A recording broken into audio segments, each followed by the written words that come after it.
Good Wednesday morning. Welcome into the Morning Roast on Maine Sports Leader 92.9 The Ticket. The roast is presented by Next Home. They're the market leader. Get looped and get sold with a Next Home experience. We're in the Greenway Equipment Studios, your locally owned John Deere dealer. See the Smith Brothers in Bangor and Ellsworth because nothing runs like a deer.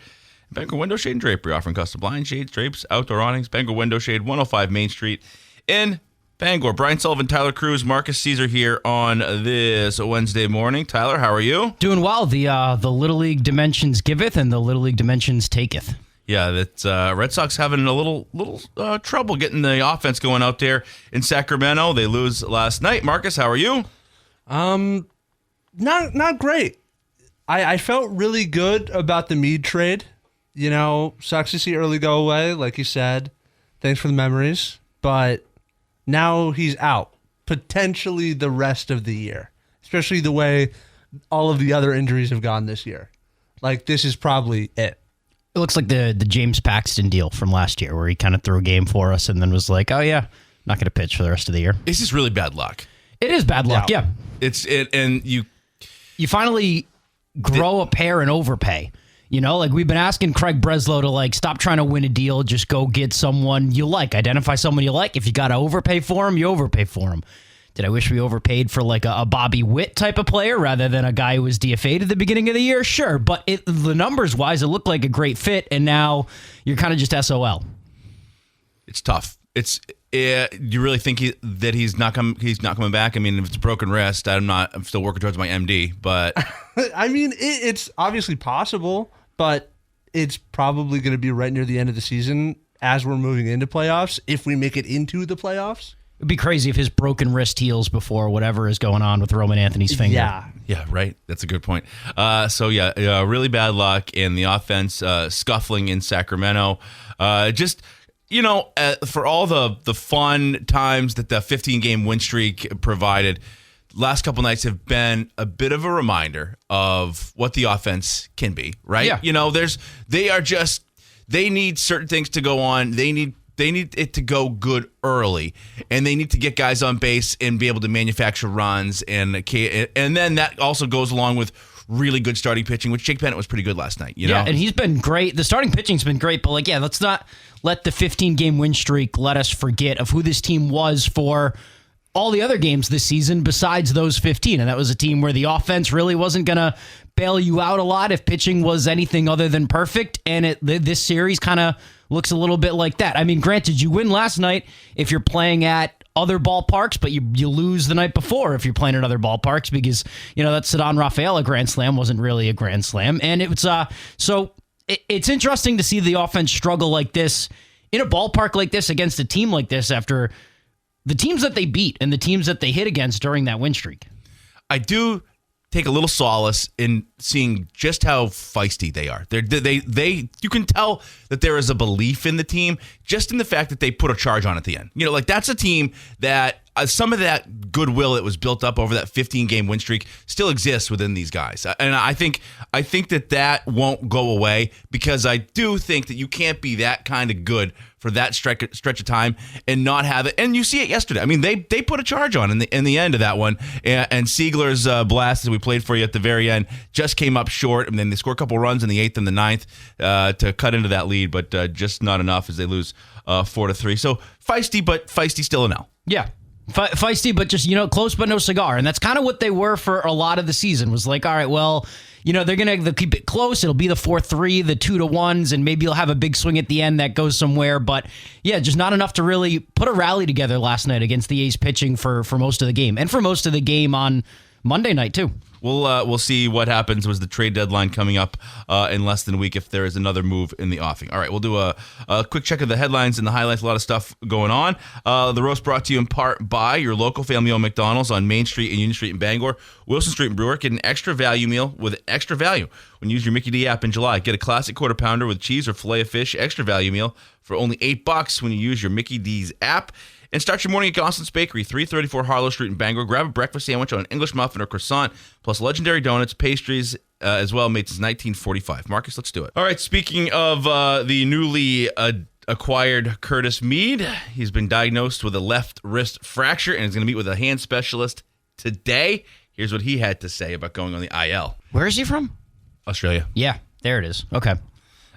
based on, I mean, Greg's been sort of beating this drum for a couple of weeks now, but just based on the Sox handling of the medical stuff that's come along, we might see Curtis Mead, and he's just going to have a stump for an arm. He's just going to be he's going to have just a left hand and like half an arm. You've got the people from like the recast of Scrubs diagnosing him. Yeah, exactly. It's just like it'll be like, you guys probably haven't seen it, but like the opening scene from Dances with Wolves, where you got Kevin Costner's, in the Revolutionary War or the Civil War, and they just got, hey, bite on this dowel, and they're just chopping legs off. It's like, yeah, let's just get rid of that thing. There's no coming back for that wrist of yours, Curtis. They've got the doctor from Arrested Development. They're like, looks like you're going to be all right, and he looks down and his left wrist is chopped off. So that's essentially where this is going. But he's Australian, so maybe he'll be able to tough it out.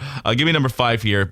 How we're all feeling. This one just, after all the goodwill, it just kind of stinks. Yeah, I think that's a little revisionist history. I don't know that the team set anything up. I mean, I think he got hit in the wrist at 11 o'clock on Monday night, and then we all sort of woke up to it and what's this? Yeah. And then found out that it was, the impact of a bruise becomes a fracture, and it stinks.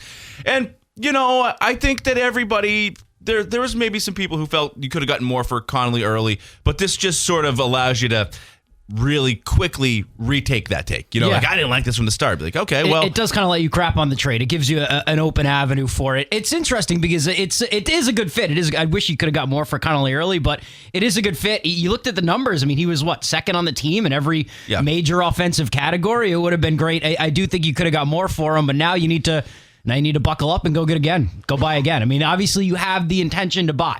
You wouldn't be selling a young guy like Connolly early if you didn't want to improve the team now, and now you just have an even greater need to improve not only the offense because you're missing Mead, but now kind of replace that back end of the rotation starter. Yeah, so we'll see what happens. You do get Ranger Suarez back though, so you're without Suarez, and I almost 1-for-1 as early goes away. Suarez takes his spot. So it's not like you're, as long as we don't see Eduardo Rivera coming up again, who, who stopped our 15-game win streak.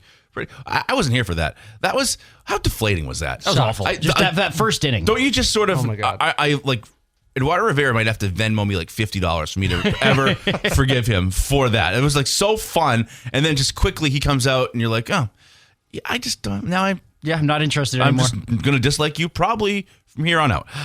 Let's see. Okay, let's get to a commercial break. We got a lot of stuff going on this morning. We'll do the stock report. We will open up the phone lines for our Red Sox ticket sweepstakes, which is presented by Dunnett's Appliance and Mattress. Starts just a day ago. 3 games on the docket: August 6th, August 17th, and September 9th. We got 4 tickets for each game. Drawings will be tomorrow. The first one on the drive. We'll take as many calls as we can when we open up the phone lines. That is when, we'll let you know when we're going to open up those phone lines. Yeah. We'll also talk with Throck coming up in a little bit here. We got Bill Koch from the Providence Journal in the 7 o'clock hour. We are locked and loaded. Back with more right after this.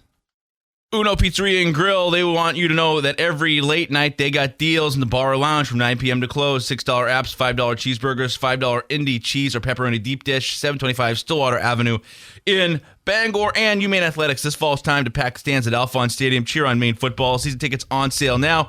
Give you the best value and best seats for every home game. Visit goblackbears.com/tickets. Okay, time for the stock report. I will kick it off here with, I am saying stock down on Robert Kraft. I think Robert, he is a little annoyed with Christian Gonzalez. I thought Christian Gonzalez did a pretty good job. I know, Marcus, you got the sound of it here. It's about a minute long. We don't need to play it. But he just essentially says, I'm not talking about my contract in the public here. Like, we're going to get this done. Also, you've got all this stuff yesterday. How many alerts you get on your phone of the of NFL teams getting big deals done with their star players yesterday? Yeah, a handful. I think 4 or 5. Right? At least 2 or 3. You've got Jalen Carter written down here. I think Denzel Ward, cornerback for the Browns, got a deal done. So this is a time where, like, hey, we discussed this prior to camp. We got into camp now, and now is where it gets over the finish line. I can't imagine that anything that Robert Kraft did by saying all he did about this, the biggest deal for the team, the highest paid cornerback ever, did anything but annoy Christian Gonzalez and make him feel questions 100%. yesterday. And if you're a fan and you heard that, you're kind of putting the blame on Christian Gonzalez. You hear Robert Kraft's comments and you're like, well, what's this guy waiting for? We're already making him the highest paid corner, the highest contract in Patriots history. And then you probably read the fine print and it's like, yeah, he's the highest paid cornerback 5 years down the line once the market's been reset 4 times. Yeah, he's the highest paid player in Patriots history for 2 years until you re-sign Drake May and don't defer any of that money to year 5 of the contract. If it really was being the highest paid cornerback year 1 of the contract, this contract signed. This is over. He resets the market. That's what he wants, and this whole fiasco's over. But it's not. And if Christian Gonzalez didn't want to go back and forth about the contract with the media, and Robert Kraft started that, it kind of feels like, Kraft went out to the media and he started, talking just telling his stories from other schools and kissing and telling. And then Gonzalez is like, what the heck? Like, why is he out here talking about our business? We agreed to keep that private. We don't want to go back and forth in the media. Why did my owner start that conversation with the media to kind of paint me as the bad guy? So if you had to make a guess, what do you think the holdup is? I got a couple of guesses.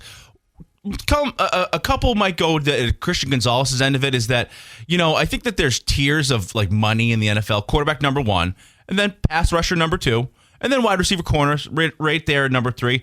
I would wonder if Christian Gonzalez wants to make that leap from being in that third tier, which is like 30 million, whatever, up to that pass rusher level, like defensive player. Like, does he want a lot more instead of just $1 more than like the last guy got to be the highest paid, for a day until the guy from Seattle gets a deal? Or does he want a big old chunk? The other one would be probably like the Patriot of it all, where X amount is guaranteed, but it's all roster bonuses and positional stuff, and you have like availability. And it doesn't kick in until year 3. All the fine print and stuff that I think Kraft conveniently left out of his message to the media.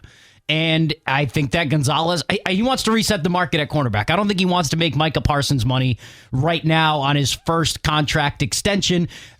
Maybe he's waiting for Witherspoon. Maybe he wants to be the highest paid corner. Maybe he wants to be the one to reset the market. It is a good sign that he's at camp, but it really turns you off when Bob Kraft goes and talks about this whole situation in the media, and then Gonzalez says, I want to keep this private between my team and my team, the Patriots team. It's a very bad look for Robert Kraft.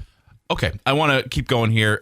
We will talk with Throck in a couple of minutes here. We'll open up the phone lines as well. But the trade deadline for the Major League Baseball is looming. August 3rd is the deadline. So Craig Breslow, I'm going to say stock up on Craig Breslow. Okay.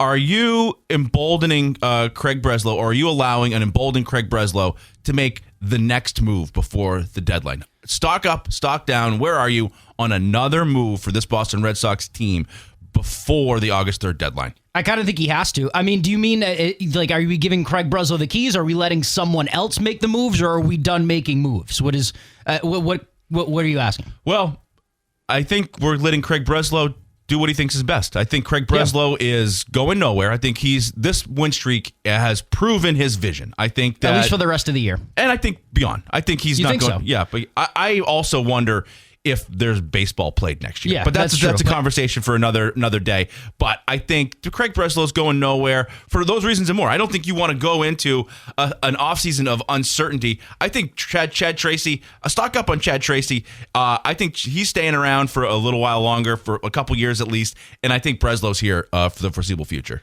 I think stock up on Chad Tracy. I think he's probably the main proponent of that 15-game winning streak. Breslow, I don't know. The team says they want to be a division winner. The team says they want to be a championship contender. I don't think he's built that team yet.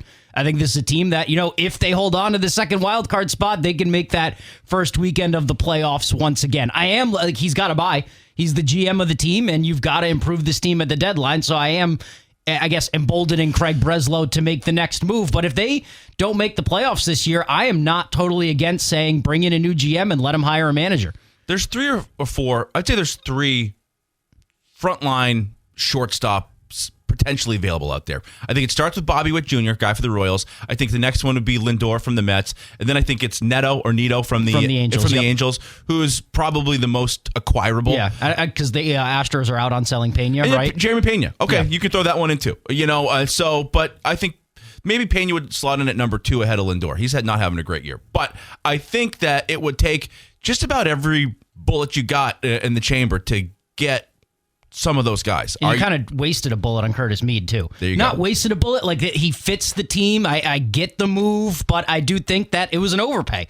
And great, like Craig Breslow finally overpaid for something. Finally didn't try to win the deal, and it was Connolly early for Curtis Mead. Like, when I want to say Craig Breslow finally overpaid for someone, go overpay for Bobby Witt. Go overpay for, I don't know, Skubal, if you really want to go overpay for somebody. Don't overpay for Curtis Mead. I'm giving him a little grace on that one. It's not his fault he got hurt. It's bad luck. It is bad luck. Even before that, I thought it was an overpay. Even before, great fit offensively, I get it, but I think you really could have got him for less. You didn't need to give up early to get him, but I get it. You identified somebody that was going to make the team better, and you said, I'm going to go get this guy, and you brought him in. It was a stock up on Craig Breslow for that. And obviously didn't work out, might have been an overpay, but he went and made the move. Like, he showed he had the trading Connolly early is a big move. He showed he has the cojones to go make that big move, and let's hope he's got another one in the chamber. Right. And a wise young man once said, I'm tired of having to look up who the Red Sox trade for. Yeah.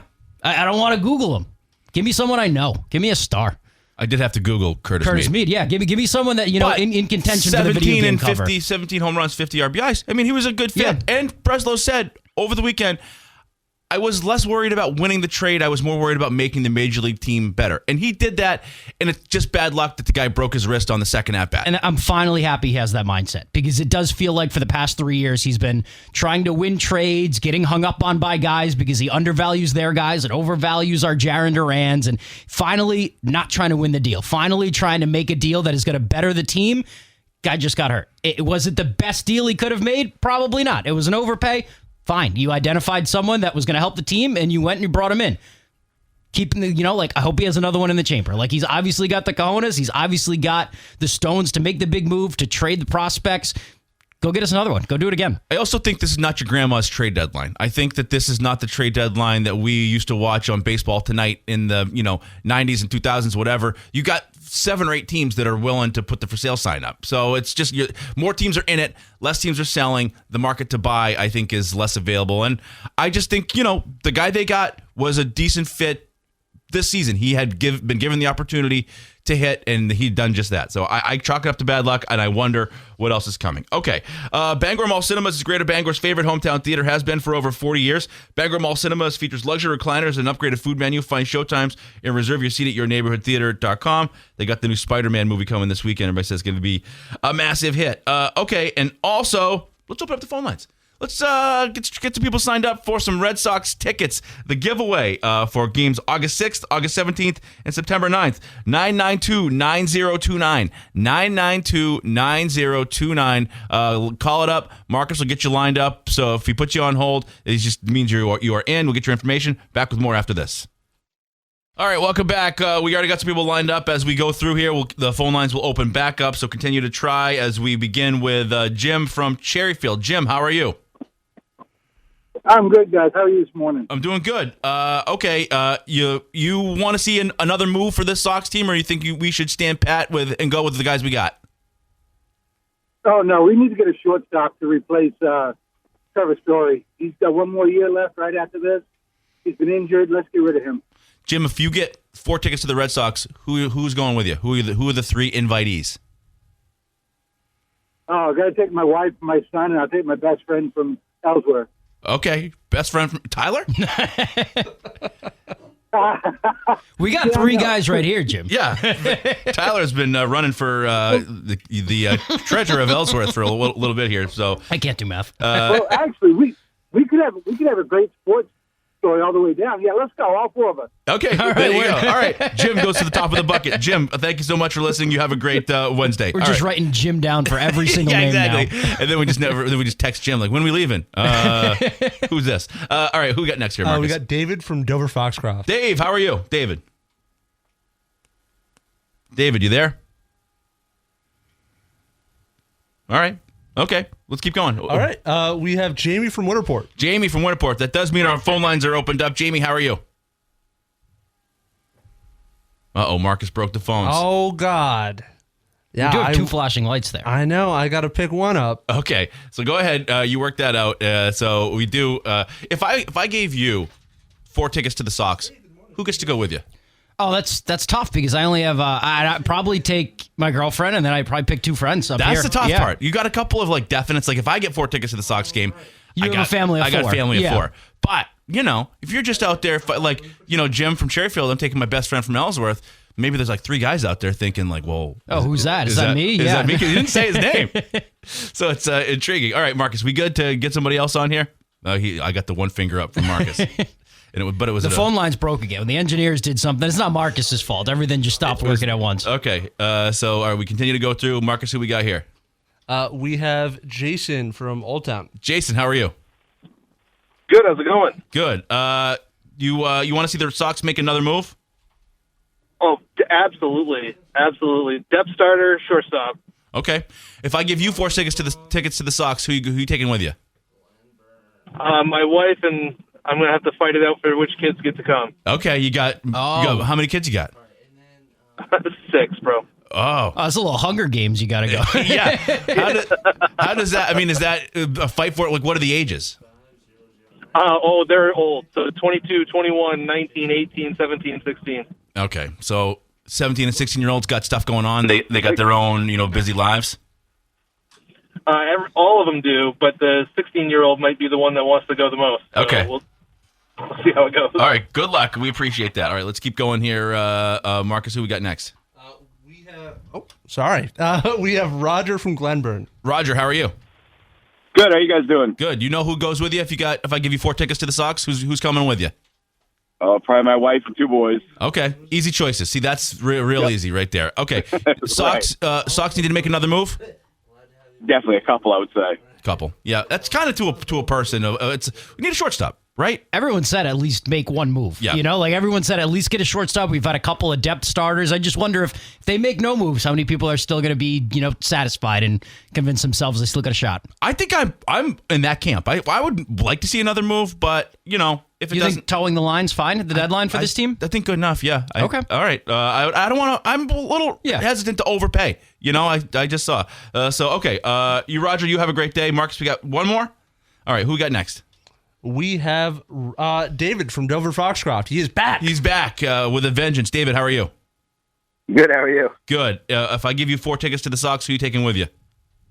I'm taking my 3 kids. Okay. There you go. Easy choices right there. Just waiting on someone to say the morning roast. Yeah. Exactly. So, My wife will stay home and take care of the house. yeah, that's good. I mean, you give me a weekend, like I might buy my family Red Sox tickets if you give me like 48 hours in my house alone. That's Yeah. Go ahead. a party, man. All right, That's Dave. gold for my wife. Exactly. All right. Hey, you have a great day. Thank you for listening. You are in the contest. We'll take a quick commercial break. We'll open up again in the 7 o'clock hour, and we'll talk with Throck right after this. Don't go away. Welcome back. Hey, Bigfoot fans. Tossie's Checkout is calling all Sasquatch seekers to the 2nd annual Glenburn Sasquatch Calling Contest, Saturday, August 29th from 1 to 5 on Pushaw Road in Glenburn with a $100 cash prize. Compete for legendary bragging rights. It's free to enter. Bring your crew, bring your call, and we'll see you at Tossie's Checkout. Now joining us on the Heroes Hotline, Tim Throckmorton. Throck, how are you? Oh my gosh, Sully, it's so nice having you in on a Wednesday. My gosh, it seems like you're trying to avoid me because it's the only day you're not on. But it's good to have you guys. It's like all 3 of you. alphas in the jungle. There can be only one. I don't want us to have to. I know. I'm so tired of Hirsch. Yeah. Oh no, my God, he's probably listening. I'm sorry. No, I should not have said that. So, Throck, how's life? How's the summer treating you so far? Good. We had the annual UMaine baseball golf get together on Monday. Guys from the 80s. I sort of latched on to those guys playing football at the same time that they were going to the World Series. So I said, well, we weren't going to the playoffs. So I'm just going to latch on with these guys. But anyway, they were nice enough, and I've been going to their golf tournament for years. And it's all those guys. I play with Colton and guys were around here. Dave Gagne and Jeff Paul, some of the local guys. Had a great time, and as a matter of fact, we won. Okay, we won 11 under with no mulligans. Oh, very nice. Yeah, that's impressive right there. So yeah, nice. It is. Especially when you go back through. They had the Legends Weekend real recently, and you go back and what baseball. there was a time, and not to say it's not right now, it's a little harder, a couple years removed from the America East Championship for Derber and crew, but man, oh man, you're talking, like what, 4 or 5 straight years advancing to the College World Series. They really had it churning and burning up there for a little while. Yeah, I think you could also put them in the category of that. At the time, the Northeast Regional was Northeast teams, and now they put people from all the regionals are about the same quality. So they weren't. The road to Omaha was not as tough back then, but I don't want to diminish what they did, because when they got to the World Series, several years they won a couple of games. So they were the real deal. I mean, when you have major league pitchers, to be major league pitchers, Bill Swift and Joe Johnson, and just you can go on and on about these guys that got drafted after those years. It doesn't happen very much anymore, so I think we do have to give those guys credit. I feel badly that I said it was an easy path, because they were studs. Red Sox have not been on an easy path, although they made it look pretty easy for a 15-game win streak. They lost on the road for the first time in 11 games last night. Are you of the camp that another move needs to be made for this team for the stretch run, Throck? Yeah, and I think I kind of agree with what I believe Breslow's doing is that he's trying to trade for people that are controllable.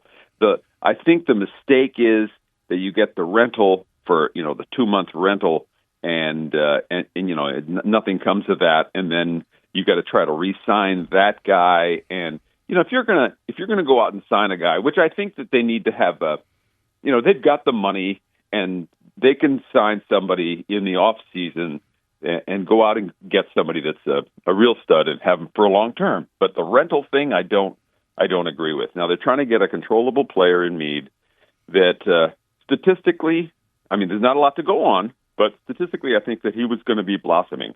That's the thinking here.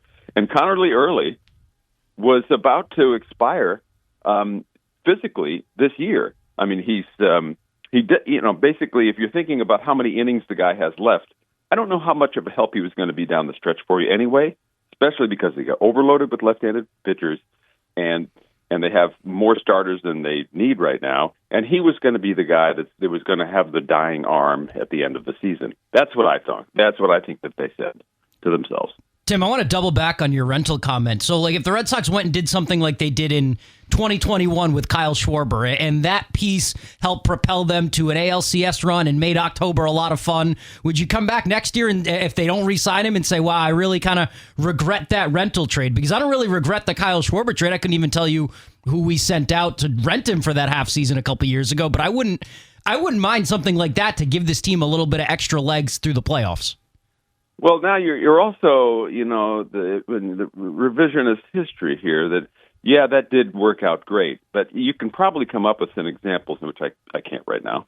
But because they haven't made any trades in the last, since then, they haven't really made any big trades for any names. I think they're afraid to do it. I think Schwarber was a very good example. But I think in the bottom line is that if you're not trading for somebody you can have around, you're going to probably end up losing the trade. I mean, can one guy put them over the top? Are they going to still be getting into the wild card and then they're gone, and then they've gotten rid of 2 prospects that turn out to be pretty good, like Kyle Teal, or just what are you giving up for these guys? So I think the early for Meade trade can work out for both teams. So that's the kind of thing that, and also we've talked about this a million times, that when you're making a trade with somebody that's out of the playoffs, you're going to overpay. And you've mentioned that you're willing to overpay, and so yeah, you may lose on paper the overpay battle. Early may look like the better player, and Meade may look like the guy that needs he's going to have to develop. But that's what happens. So you've got to be okay with that. And you are. I think that you've said you are okay with the overpaying part of it. But you're thinking it's more of a minor deal. This isn't going to put them over the top. And obviously now you got a broken wrist. I think the question I come back to is the Breslow part of it. And I, through this, have come more along to the dance with the guy who brung you part of this, where I'm going to just let him do what I think he thinks is best. And I think what your point there, Throck, about viewing Early as a guy who's maybe running out of gas and is a little expendable just based on maybe the emergence of Jake Bennett and what's around him. I just the faith that maybe Breslow has a grip on this thing, and he's the guy we got, and I don't think he's going anywhere after a 15-game win streak. You're talking about Breslow? Yeah. Yeah, no, I agree. It's just funny how what the turnaround is like, where we were going, Breslow. He was in the doghouse with everybody, and then suddenly now he's our savior. That's kind of weird. So I think we need to, overreaction Monday. I know it's Wednesday, but I think the overreaction part of it is you've got to be careful. Long season, he really did develop all these arms or got them in-house. Some minor leagues, some from trades. And I think that's all going in an amazing direction. Yeah, we're short on offense, but if you look at the beginning of the season, you're thinking, okay, these guys are okay. And then it wasn't working, and then now you got to say, okay, is this a phase? And then so you go to a phase 2. Yeah, well, it's not working. Great. So now we're thinking, okay, you got to get Meade. We're minus a catcher that can hit. So there's your main thing right there. Shortstop, you've got 2 other guys that are going to be coming back, and so what are you going to do with them if you get a shortstop? There are things, right? You're going to have a log jam if you do the wrong thing. All right, I agree. Throck, what do you got for us today? Truth or Throck? You give us 3 items. 2 are true, 1 is fictional. Is that correct? Yes. So this is getting to know our new player, Australian Curtis Meade. Okay, three of these stories. 2 are true, 1 is not.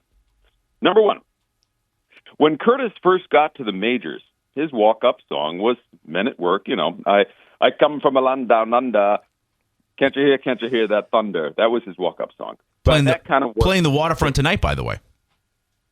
That really? Yeah. Really? Men at Work? Yeah. Oh, wow. That's awesome. Anyway, that song worth in, and he has changed. He's changed his walk-up song. Number 2, on their first date, Curtis's now wife Delaney, trying to be cute, asked him over for breakfast. You know the line. I met a strange lady. She made me nervous. She took me in and made me breakfast. They laugh about it now, and Delaney's told the story 100 times. Number 3, the Men at Work song also has a line in it. He just smiled and gave me a Vegemite sandwich. Well, Curtis often eats a Vegemite sandwich, and his wife, who's up from Tennessee, also likes Vegemite. Vegemite is a dark brown food spread made from leftover brewer's yeast extract. What do you got? Interesting. Vegemite's kind of gross, but I'm not going to... That is... you hear his accent when he talks. He sounds like a Vegemite eater. I'm going to go with number 2. I do think, who's first date inviting over for breakfast? I get inviting out for a cup of coffee, but, why don't you come over at 8 in the morning when I just woke up and I've got morning breath and I'll cook for... That's not a good first date. I'm going to go with number 2. Marcus? I'm going number 3. What? You don't think he's a Vegemite eater? What warm-blooded American loves Vegemite? That's where I'm at. Yeah. A woman born, she's, nurtured into it. I'm going to go with number 1. I'm going to say that Men at Work is too on the nose for an Australian, and he's going to have some, Australian punk band that he likes, and we think of Australia, and we think of Men at Work, and he's just sort of whatever. So I'm going to go number 1. Like AC/DC? Yeah, something like that. I'm gonna. I don't say I'm not over AC/DC. I'm saying they're number Australian. 1. I'm just some kind of rock band out Gotcha. there. Yeah. I'm going to say number 1's the made-up one. He didn't walk up to Men at Work. Well, I have to tell you that, Sully, you're wrong. He did use that song when he first came up to the majors. He's from a land down under. And Marcus, he and his wife both eat Vegemite. Wow. That's sorry, you're wrong. And, big winner today, yes, Delaney. That was made-up story about the coming over for breakfast. I did think Logic. Even through the Googling, how would he have unearthed that fact? Yeah. That's a good one. I should have known. Hindsight, 2020. All right, Throck, always a pleasure. We appreciate you and talk to you again next week. Good job, guys. Always fun. All Talk right. to you later. Tim Throckmorton, the man, joining us on the Heroes Hotline. Back with This Day in History next. Welcome back to the Morning Roast. Jetty Lee, born this date, 1953. Rush. I like Rush. Yeah. What's not to like? Yeah, great song. Yeah. Let's see. Led Zeppelin, next day, 1973, has over $200,000 in cash stolen from a safe deposit box at the New York Hilton Hotel. Greg knows all about this. What is inside job by the road crew? Yeah, according to what Greg. is Led Zeppelin doing in the 70s carrying around that much cash with them while they're touring? I mean, probably buying stuff that you don't buy at a department store. You can, let your, imagination They run didn't have wild. debit cards back then? I guess the 70s was the debit card invented? I think stuff that you also can't buy with a debit card. Yeah. Oh, yeah. All right. There you go. So there you go. I didn't think of that. Yep. That makes a lot of sense. Let's see. 1988, Baltimore trades Mike Barker to the Red Sox for Brady Anderson and Kurt Schilling. Let's see. Other birthdays today. Will Wheaton, Maine kid from Stand By Me, Star Trek Next Generation as well. Dak Prescott, born in 93. Will Wheaton, born in 72. Holidays today. It's Lasagna Day. I like a good lasagna. Yeah, holiday. Right. Yeah, that's a hearty one. Yeah, I'm not spending 8 hours making a lasagna for a Sunday dinner, but like it comes around on Christmas, I'm taking a big piece. It's Tiger Day. Okay. You have a favorite tiger? Woods? No. I knew That's you a were good going to one. say it. This is the first one that came to mind, yeah. Yeah, A Bengal, I guess, I don't know. Yeah, nothing pops out at me, I guess. Tarek Skubal. Yeah, Cecil My favorite Fielder. Tiger. Tony a would good one. also be Field. accepted. No, Prince didn't play for the Tigers. Yeah, he did, right? Yeah. Ended his career with the Tigers. Lipstick Day, and it is Chicken Wing Day as well. So I'm really pretty much on board. I don't wear much lipstick, but the other ones, I'm big on fan. board with that. All right, quick commercial break. 7 a.m. hour coming your way right after this. Good Wednesday morning. Welcome into the 7 a.m. hour of the Morning Roast. We are broadcasting from the Greenway Equipment Studios, your locally owned John Deere dealer. See the Smith Brothers in Bangor and Ellsworth, because nothing runs like a deer. Fat Panda Boba Tea and Market on Harlow Street in Bangor, next to Gosselin's Bakery. Sip fresh boba, explore snacks, ramen, and their tasty Jamaican patties. And the Next Home Experience, they are the market leader. Get looped and get sold with the Next Home Experience. Brian Sullivan, Tyler Krusz, Marqus Cesar here on this Wednesday. Tyler, how are you? Doing well. I don't really love these 9:30 first pitches for the Red Sox, but, we made it and split the series so far. Got to get one more to keep the... They still have their series win streak alive, right? Like, their win streak's not alive, but they haven't lost a series in a long time. Yeah, they're due to really open it up out there in Oakland. Like everybody else, Oakland, that's Sacramento, Oakland. It's that Sacramento Park. That's like essentially Coors Field. Yeah. That's a place where people just hit the ball out, and they haven't done it quite yet. Came close almost last night, but come up just short 4-3. They do, get one out of the park. But I digress. Marcus, how are you? Pretty good. Yeah, I mean, pitching on both sides has been pretty good this series. It's tough. I was really expecting a lot more offense. I mean, I guess on both sides. But I did just kind of want to take a quick look. So far on the Sox Home Run Derby for July, we've got Abreu in first and Contreras and Rafaela, both tied. Abreu with 5, Contreras, Rafaela with 4. So the drive could get a winner. Because Rafaela went to them. Oh, yeah, we're the only ones yeah. up there right now. They didn't write theirs down for some reason. Okay. Yeah. Yeah, whoa. Getting down to the nitty gritty here as we try and give away some stuff. But a couple of days left here for the Home Run Derby. Of course, we'll open that back up. And we are also in the midst of our Red Sox ticket sweepstakes, which we will open up the phone lines again in a little while here, presented by Dunnett's Appliance and Mattress. 3 games out there, August 6th, August 17th, and September 9th. We got 4 tickets for each game. The drawings, the first one will be tomorrow. Then August 10th, we'll do that one. And then September 2nd on the drive. So once you get into the sweepstakes, you're in all the way through. Awesome. So we will open up the phone lines in a bit. Sox lose last night. Just a bit of a reminder of why they made the move that they did. They go get Curtis Mead. He gets one at bat, breaks his wrist. It's tough. It's a tough of a turn of events for the Sox squad. Yeah, I thought it was an initial overpay on Mead, and now it looks worse. Like I like the move. He was a guy that fit. He had good offensive numbers. He pull side power that's great at Fenway from a right-handed hitter, and he was a right-handed infielder that you thought was going to give you a little bit of offensive production, and now he's potentially done for the year, and you're down a back end of the rotation pitcher in Connolly Early, just like that. So I agree with the premise of the move, but now you look back on it and you're like, ooh, that's now you're in a little bit of a tough position. So we'll see if they can rebound tonight. It is, again, an 8:40 pregame and a 9:40 first pitch. Marcus, let's do some headlines and highlights here from some of these Red Sox. All right, let's first start off with the man who will be headed to the injured list, Curtis Mead. He's just got to lather that wrist in Vegemite. I heard it's great for the swelling. We'll see if that works out for him. Here's Chad Tracy talking about the last couple of days here. So I think let's hear from Siegler as well here, who came up just short with that one to the warning track at the very end of the game last night. So here we are, a couple days left in July, trade deadline coming August 3rd. I think what the trade Mead for early really does is it puts, I would say, some pressure on Patrick Sandoval, who now becomes a guy who's going to start every fifth game. He's one who came up, and I don't think that I anticipated him being a real consistent part of this roster because of how much pitching you had. So early goes. Early had been banged up, and who knows how many more innings he had in him. But now you turn it over to Sandoval, a guy who you brought in a couple years ago, let him get healthy. He's a major league pitcher. So now you turn it over to him, and he's going to get the ball every fifth game from here on out until someone gets healthy or they make another move. So, okay, your turn, Patrick. You've also got Ranger Suarez coming back, too, to fill that. I'm just worried that, Sandoval is a lefty. Suarez, a lefty. Everyone totally a lefty. Everyone but Sonny Gray right now in your starting rotation is a lefty. Yeah, Suarez, I thought Suarez looked okay, being back. So, but Sandoval, you go through, it's Bennett, Gray, Tolley, Sandoval, Suarez. Those are your five right there. So that's the way it's going to go. Eduardo Rivera. Never again. Oh, my God. Never again. In fact, a pinch? Never.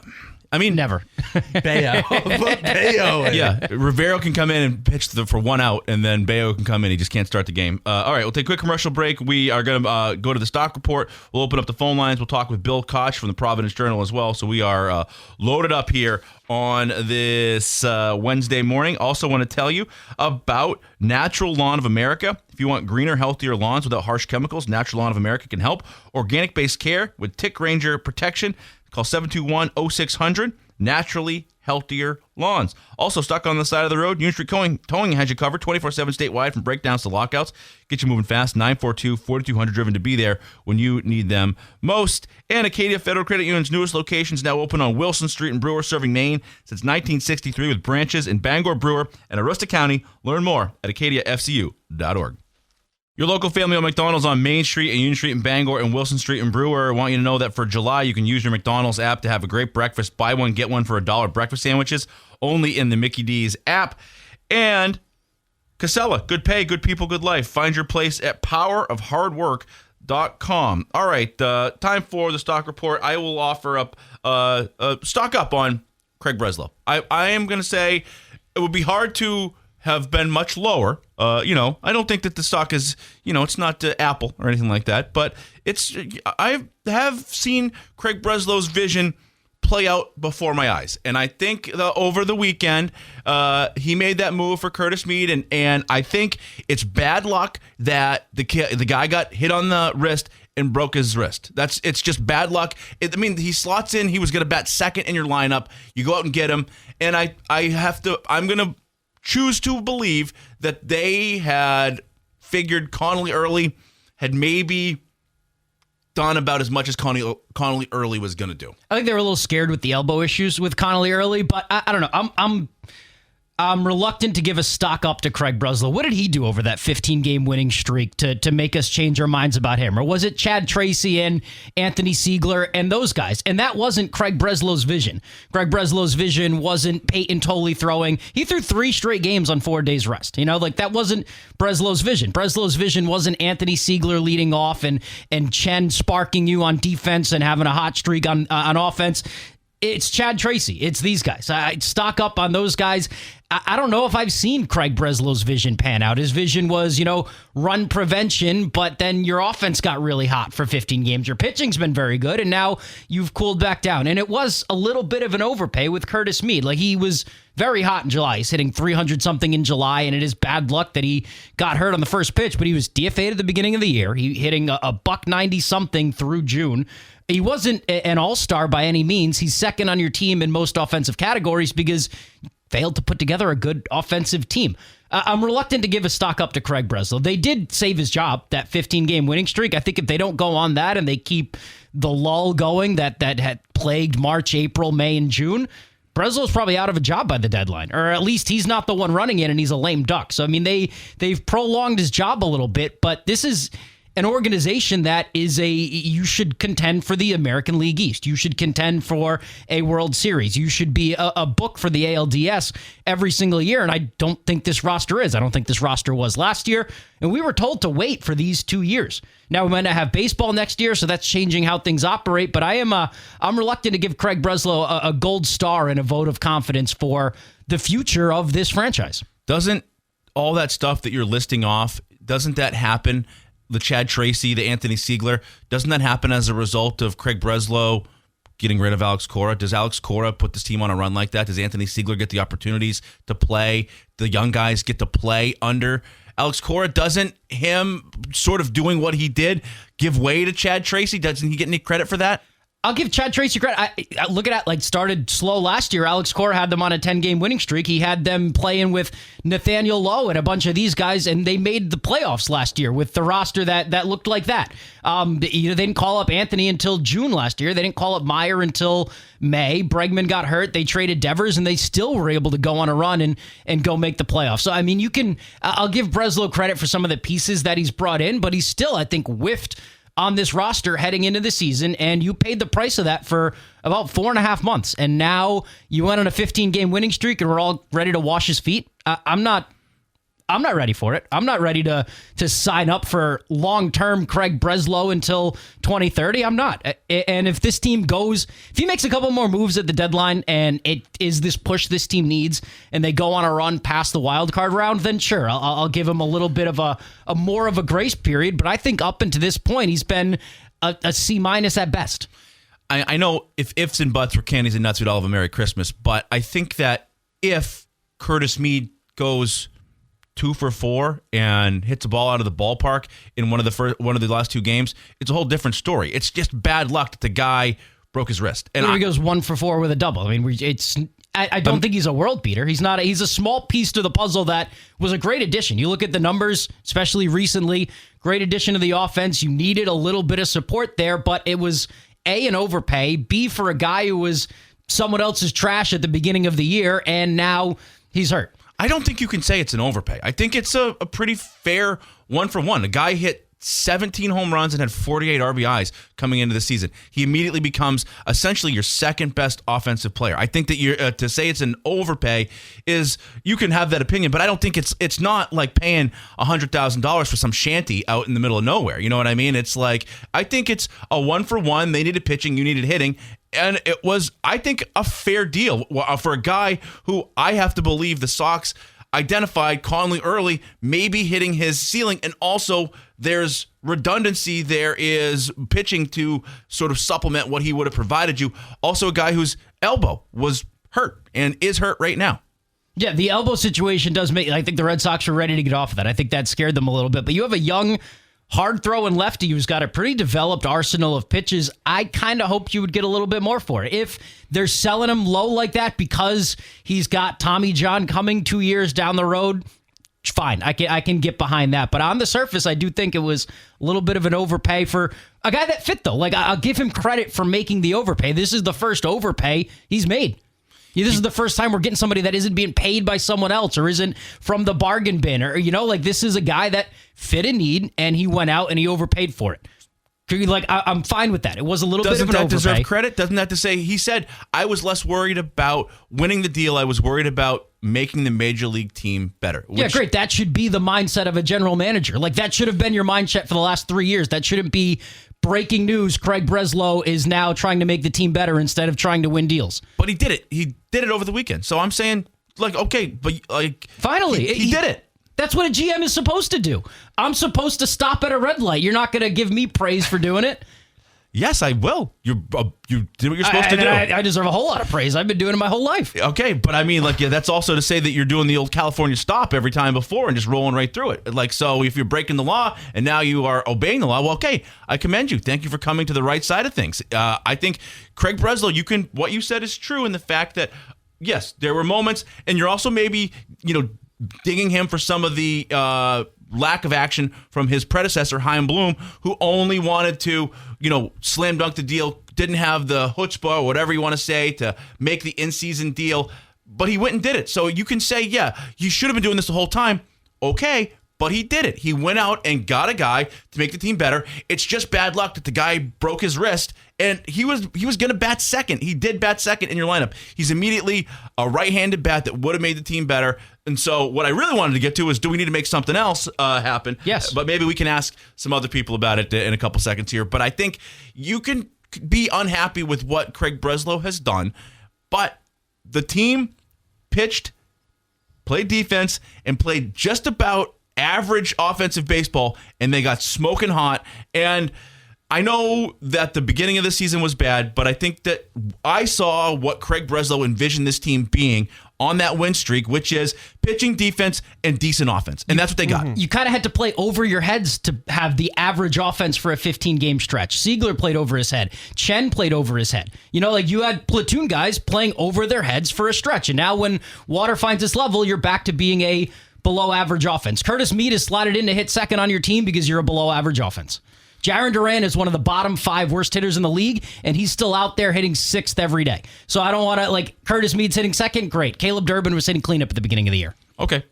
Well, we can open up the phone lines, and we can talk to people about some Red Sox. If you want to go to a Red Sox game, we also do our Sox prop after this, but I want to hear from you guys out there. Maybe you can tell us. I think we're maybe arguing similar points here. I just think you're being a little pig-headed. Yeah, it was an overpay. Yeah. I like the fact that Craig Breslow overpaid, but I'm not ready to give him a 5-year extension because he finally overpaid on a trade. I mean, you can give the guy credit without putting him on a Brad Stevens pedestal. Yeah, it's a good trade. It was a fine trade. Yeah, he made, I think, a deal to make the team better, and it's bad luck the guy broke his wrist 2 at-bats into his tenure here. So we'll see. Okay, the Red Sox sweepstakes is this. It's presented by Dunnett's Appliance and Mattress. It is underway. 3 games, August 6th, August 17th, September 9th, 4 tickets to each game. Really good tickets. Section 54, row J, so you're right up front. Drawing's going to be tomorrow on the drive, August 10th with us here on the roast, and September 2nd on the drive. Call to enter the Sox ticket sweepstakes. When you hear the cue to call, which is now, all entries will carry throughout the sweepstakes. Back with more right after this. All right, we're going to kill 2 birds with 1 stone here as 992-9029. We are going to give you a Sox prop as well as get some people signed up for our Red Sox ticket sweepstakes. So it's 992-9029. We go to the phone lines now. Who we got here, Marcus? We got Dave from Milford. Dave, how are you? Good, how are you? Doing okay? How are you feeling about this Sox team? Craig Breslow, you give him any credit for making a move over the weekend? No. Okay. There we go. No, it's something he had to do, and he'd have got pitchforked if he hadn't done something, and now he's back to square one. He's got to do something else. Okay, fair enough. You're on board with Tyler. If I give you 4 tickets to the Red Sox, who are you taking with you? Probably my wife, my girlfriend, and I'll pick somebody else. That's good. Or maybe I'll send them and I'll sit it out. Who knows? All right, that's good. Well, that sounds like a good combination. So if that third one is available, look me up. Hey, that sounds like a good time. All right, Dave, you have a good one. Enjoy the rest of your day. Thanks for listening. Thanks, buddy. You too. All right. We got a little comedy on call 1 there, Dave. Good. I like that. Bringing his wife and his girlfriend. Who's this, Marcus? We got Tim from Blue Hill. Tim, how are you? Oh, doing well. Tim, where are you? Tyler and I are arguing about Craig Breslow. I want to give him a little credit for going out and trying to make the team better. Tyler is still unhappy. Where do you land on this thing? I mean, not a bad trade. I mean, it's just, after the great luck of 15 in a row, we lose our guy we traded for, If I give you 4 tickets to the Red Sox, who are you taking with you? I'll take all my kids, all 3 kids. Okay, and you got 3 kids, so it's easy choice? Yep. Okay. Yep. There you go. Fair enough. All right, you on your way to work? Perfect. On my way to work, yeah. All right, you have a great day. Thank you for listening. Have a good one. Keep up the good work, boys. Appreciate you. All right, thank you so much. All right, who got next here, Marcus? All right, we've got Bobby from Morrill. Bobby, how are you? I'm doing all right. How you feel about Craig Breslow? You frustrated with him? You think he's on the right track? It's hard to argue with the results lately, but I think I've been frustrated with him many times this year. Okay, fair enough. If you get 4 tickets to the Sox, who are you bringing with you? My 2 kids and my wife. There you go. Easy choice. Okay, last one here. We got to pick out a Sox prop. You like the Sox to win tonight? What do you think? I do like the Sox to win tonight. Okay, there we go. You on board with that, Tyler? Yeah, I mean, you could tease down the Contreras. I know we talked about that in the break. Contreras, you could tease it down to 2+ hits, runs, RBIs, -186 rather than 3. So it's only over 1.5. See, eventually they're going to hit. Everybody goes to Sacramento and hits, and they haven't yet. So I think they're going to win tonight, even though it's Sandoval. So I'll take them. Sacramento, the A's are no good. But all right, Bob, you okay with Sox money line for the Sox prop, or you want to take something offensive? I'm good with the money line. Okay, there you go. Bobby, we appreciate you. Have a great day.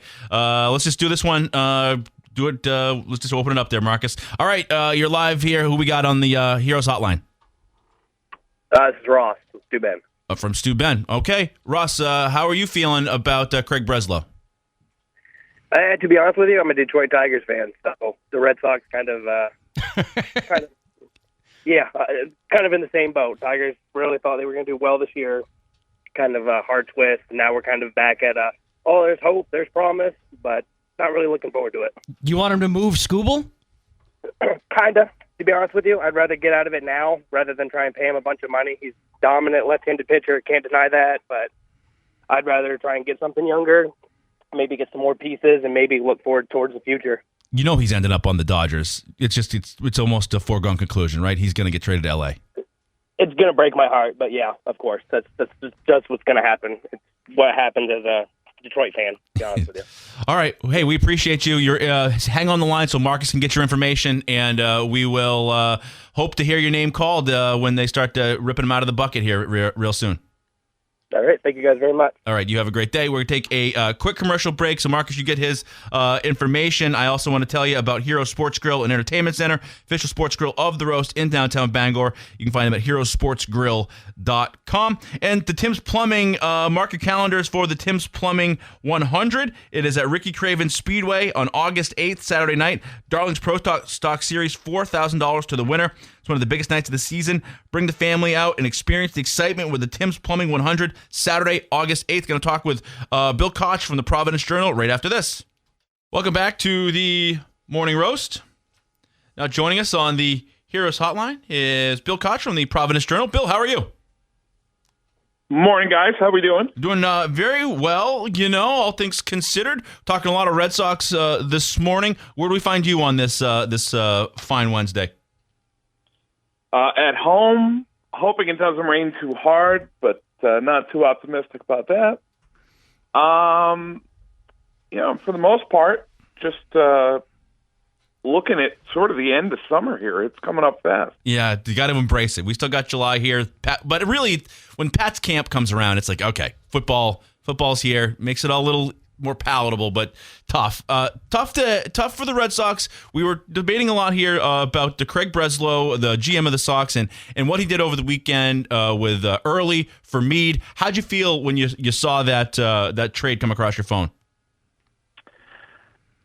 I understood what they were trying to do, obviously. When you bring in Curtis Meade, he's immediately second on the team in home runs, second on the team in slugging, behind Wilson Contreras. This was obviously a team that needed more offense, and they have since last offseason. It felt like Craig Breslow was just finishing his homework from the end of 2025 when he said in his press conference after that year that they needed more bats, more power. And so I felt like this was a move to try to address that, and obviously Curtis Meade didn't last 5 innings in his Red Sox debut. He's got a fractured left wrist.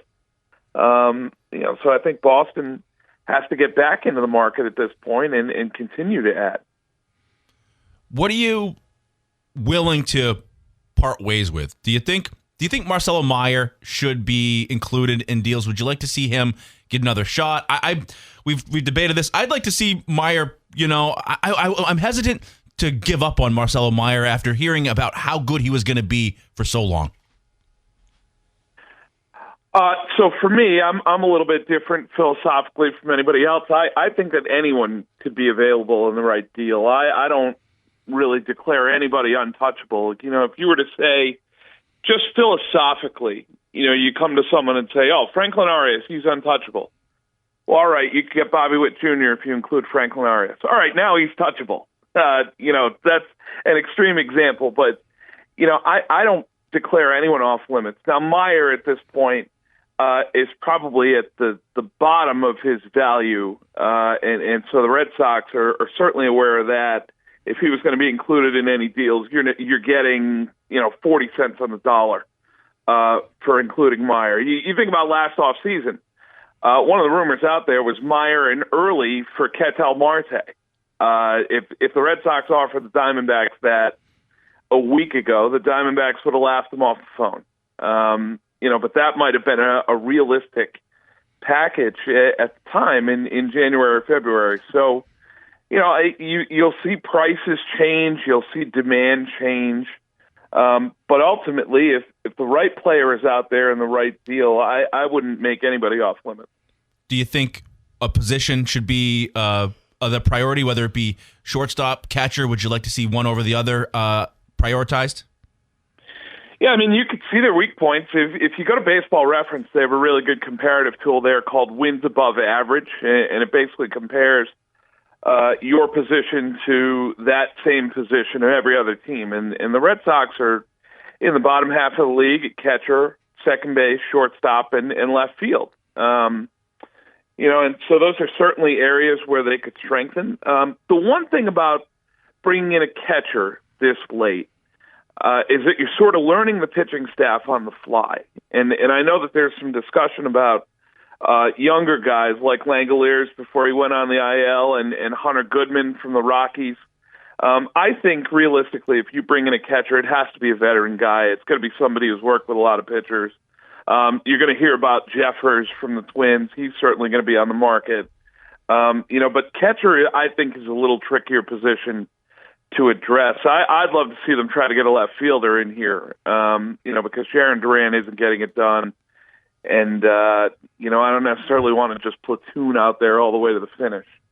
Hey, Bill, Tyler Krusz, always good to hear from you. Just wanted to start with that. Second thing, I look at the pitching. They just traded Connolly early. You lack depth there now in the rotation. And you mentioned about 4 positions where they're below average. Where do you pull from if you're looking to make a big swing here? Tyler, good to hear from you. It's a nice throwback to the Kingston days for sure. I mean, you've always got options. They've got still a decent amount of minor leaguers who they could dangle in trades. I don't think that's an issue. It just matters how big a move you'd like to make. Because certainly that will take away some of your ammunition if you were to try to get in on a big deal, and this is this would be the highest part of the market. But if you were to try to get in on a Bobby Witt, something like that, you're basically emptying the well, just for that one player. So I don't necessarily think that they would do that, but they've got enough in the rotation right now. And I'm sure they're hoping that they can get at least one of these guys back, whether it's Hoak or Oviedo or Crawford or even Crochet, like late September, early October. So I would assume that they're going to look at the starting rotation and think that they've probably got enough there. I don't think they would have made the early trade if they didn't think that they were covered there. Do you think, that's what my next question is, of the guys that are out, and there is a long list, I'm looking at it now, Meade, Kiner-Falefa, Meyer, Suarez is back, Casas, Crawford, Houk, Oviedo, Crochet, Anthony, Story. I mean, can you look at any of that stuff and think, okay, maybe help is coming in that form? Normally I would say you got to be careful with that because some of those guys weren't helping before, even when they were healthy. I mean, you look at Trevor Story; he was a net negative on this team while he was playing. Meyer has a negative WAR from his time while he was playing. So I think the front office a lot of times will use that as an answer for fans if they don't necessarily get the right deal done or bring in players. They'll say, well, we have guys on the IL who are going to help us. And it sounds good, but it's not necessarily real, I don't think. The guys closest could probably help you out of the bullpen. I don't think you're going to see guys like Houk or Oviedo make starts and throw 5 or 6 innings at any point this year, but could they give you an inning or two out of the bullpen? Could they give you a leverage arm out of the bullpen? I think maybe that's where those guys might slot in the future. Do you think you see either Crochet or Anthony again in 2026? I think you might have a better chance at Crochet, because ultimately this situation with Anthony feels like it's been mishandled from the start. Whether it's Sam Kennedy sort of misrepresenting his injury publicly, Anthony sort of answering back about whether it's a tear or a sprain in his finger. Ultimately, I'm not a doctor, but it feels like he should have had surgery right at the start. And if he had, I think maybe he'd be back by now. I don't necessarily know if there was great communication between the player and the club the whole time. And they obviously felt like his process in rehab wasn't going the way they wanted it to. And so they sent him to Florida. So I don't necessarily know what's going on there behind the scenes. It's obviously more than what they're presenting. And the fact that they've invested so much in him going forward, they need to get this right, because this is supposed to be a franchise cornerstone guy going all the way into the 2030s. It's an interesting spot, and we'll see what happens before that trade deadline on August 3rd. Bill, we appreciate you spending some time with us this morning. What are you working on today? If it does rain, is that going to change your plans? No, going to keep going through some deadline rumors, obviously. And then we're going to start some college football previews here coming up soon. URI open camp this week. Brian open camp this week, and I would imagine you guys are going to have Maine getting going. With the CAA polls out and media day done, I'm sure that their camp would be getting started. So we'll be looking into that as well. I'm going to ask this one. Was Rhodey picked number one in the CAA poll? Is that the first time? Is that? I had to double check that one. The Rhodey Rams number one in the CAA poll. Be back-to-back champs if they win. And then Maine has perpetually always picked to finish 8th. It's just the way it always goes. Middle of the pack. Yeah. Yeah, I think it's, they've won the last two or shared the last two. One last year outright. I think this is the second time they've been picked at the top of the league. They got a good thing going right now for sure. They really do. It's been nice to watch. You just wonder how long they can sustain it with the group that they have, the talent they have this year. They're going to have a good chance. Much like we talked about with the Red Sox, health is the great equalizer. Bill, we appreciate it. It's Bill Koch, 25 on X. Thank you so much for spending some time with us today. Thanks, guys. All right, back with our takeaways next. Welcome back to the Morning Roast. Time for our takeaways. You got the drive on. You got Mark and Ernie playing a little drive on. They'll also continue with the Sox ticket sweepstakes. So happy to get so many people in on that one. This morning, we'll do it again tomorrow, and they'll have the first drawing tomorrow, right? Yeah. First drawing, your name goes right to the top of the bin if you just answer our question correctly. What 3 people are you going to take? Marcus, Sully, and Tyler. There you go. And you can even lie to us, but that's how you win. Exactly right. Let's see. Sox 8:40 pregame, 9:40 first pitch. We're going with the Sox on the money line tonight. We're just they're due to win. We got a little faith in Sandoval. He's going to start at 10.5 is the over/under. So expecting some offense. Said that yesterday. Didn't get much of it. What are you leaving with today, Tyler? Good to hear from Bill Koch. Spends a lot of time at Fenway. A little insider talk there. I'm still out on long-term Craig Breslow, but I can appreciate what he was trying to do with that trade. And if he makes another one, I'm sure I can appreciate that too. Marcus? I'm really happy with the Meade move. It's just really bad timing. Incredibly unlucky. I hope the guy gets healthy. And one of our callers made a really good point. We've got team control on him for a while. He's going to be our guy for a minute. So hopefully this breakout continues. And even if he sits the rest of the year, he's able to start nice, fresh, and hot next year. Yeah, it's interesting. It's great to hear from the people, to have so many people chiming in on this Sox season as they get down to the ticket thing. And I give the shout out to the guy who said he's going to take his wife and his girlfriend to the game. That was funny. That tickled the funny bone. So shout out to you. All right, back tomorrow at 6 a.m. Have a great day. Order for Jennifer C. Is this my double shot, double cream, double froth, double pump, double whip, double sleeve? Yeah. Can you handle that much caffeine? Did you know Discover automatically doubles all the cash back you've earned at the end of your first year? Oh, really? That's great. Seriously, did you know Discover automatically doubles all the cash back you've earned at the end of your first year? Yeah, you just said that. Did you say I just said that? Yeah, I'm cutting you off. I can't have any more? Why not? You earn, we match. Discover Cashback Match. See terms at discover.com/creditcard.